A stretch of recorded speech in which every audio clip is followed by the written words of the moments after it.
കൊല്ലം ജില്ലയിലെ മലയോര പട്ടണമായ പുനലൂരിൽ ജില്ലയുടെ പ്രധാന നദിയായ കല്ലടയാറിന് ഇരുകരകളും ബന്ധിക്കുന്ന തൂക്കുപാലമാണ് പുനലൂർ തൂക്കുപാലം. തിരുവിതാംകൂർ രാജാവായിരുന്ന ആയില്യം തിരുനാളിൻ്റെ കാലത്താണ് തൂക്കുപാലം നിർമ്മിച്ചത്. പൊതുജനങ്ങൾക്കായി തുറന്നുകൊടുത്തത് അന്നത്തെ ദിവാൻ നാണുപിള്ളയാണ്.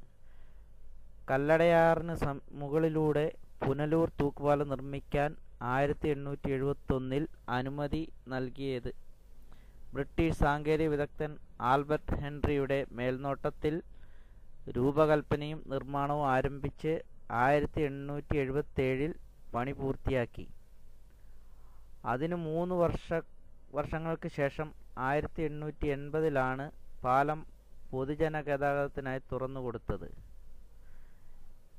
തെക്കേ ഇന്ത്യയിലെ തന്നെ ഇത്തരത്തിലുള്ള ആദ്യ സംരംഭമായിരുന്നു ഇത്.